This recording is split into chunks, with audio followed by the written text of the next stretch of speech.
Hi, I'm Mr. Higgins, and this is my refrigeration lab. Today we're going to be talking about how a reciprocating compressor works. So I have a couple semi-hermetic reciprocating compressors kind of torn down so that we can take a look inside them and see how they work. Okay, this one is actually a water-cooled, and this model is an air-cooled.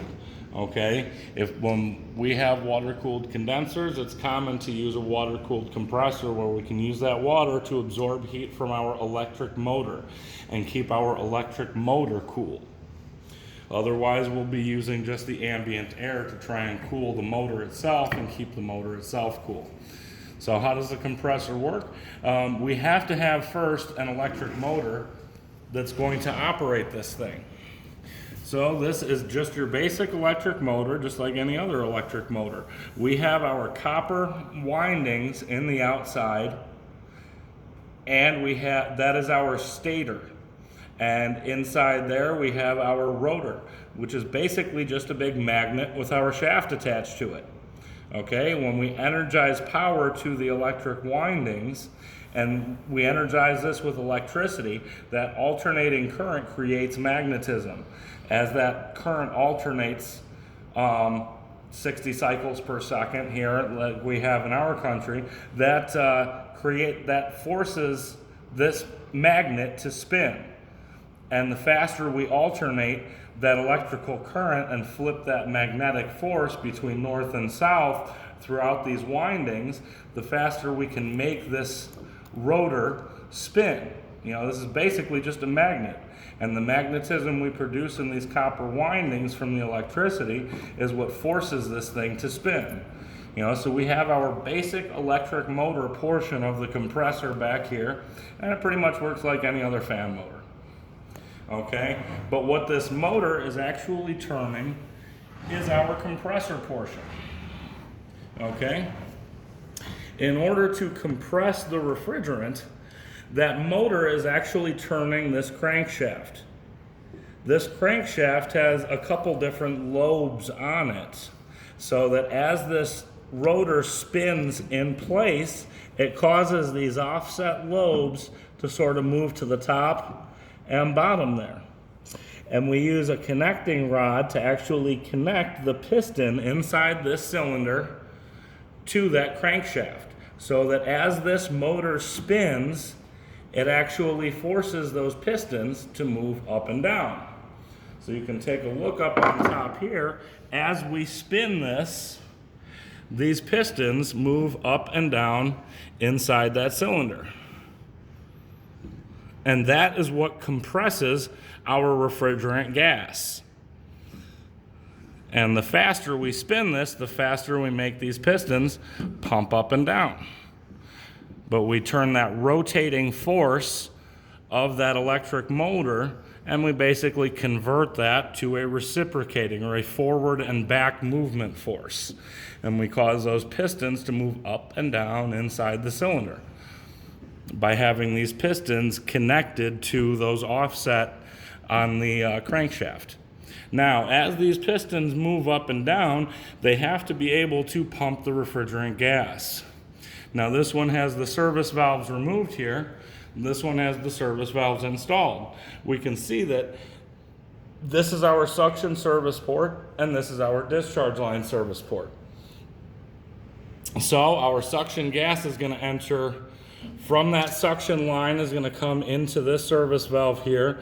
It's going to travel through this service valve as long as we are back seated and enter the port of the compressor here. This is where it actually goes through from that service valve and comes out inside our compressor cylinder head. Now that refrigerant, if we take a look on here, is going to come up through this hole here and actually be channeled inside this cylinder head.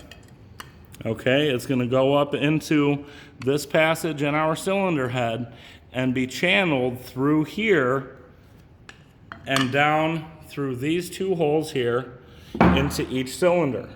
Okay, and if you kind of take a look through those holes, you can see the pistons kind of moving up and down inside there.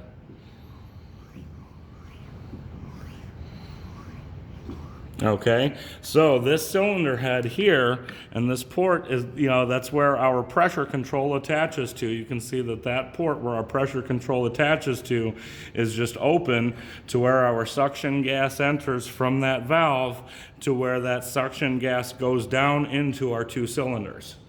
Now, on the other side of this valve plate, these have actually been removed, so I have to put this in place for you. But on the other side of this valve plate, this is where we have our suction valves. This is what's called a reed valve. It's just a flapper valve. When this when this valve plate is installed, that suction gas comes up through here. It's going to push down through there. So as that piston travels down in its stroke towards bottom dead center, it should draw that refrigerant and cause this reed valve to just kind of flap gently open. You see it's kind of flexible there. When it is attached here, that reed valve is going to flap down and allow that refrigerant to push down into our cylinder. So as this piston travels down in its stroke, it's going to fill that cylinder with refrigerant. Okay, and then as that piston travels back up in our cylinder, it's going to compress the gas inside that cylinder, which should push our suction valve closed and kind of seal it against the head and force the refrigerant to travel out through there, which is another reed valve, but it's protected by this plate, which only allows that reed valve to move just so far so that our discharge gas, as that piston travels up and compresses that gas, and it increases the pressure of it, and it forces that refrigerant to move out through there and out through that little flapper valve.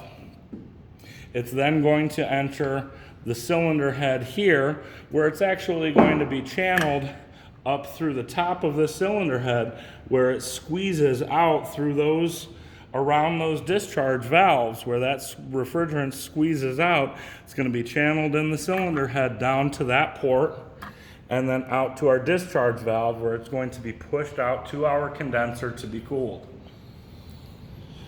So that high pressure gas being compressed by this piston moving up in the cylinder. See, as that piston moves down, now this cylinder is filled with low pressure refrigerant. And as this piston travels up in the cylinder, it compresses it to a high pressure, squeezes it out through this little discharge port, and forces it down through here, where it can come out and then travel to our discharge line, and then out to our condenser, where it can be cooled. Okay, so that is how a reciprocating compressor works. We use that electric motor to spin this crankshaft.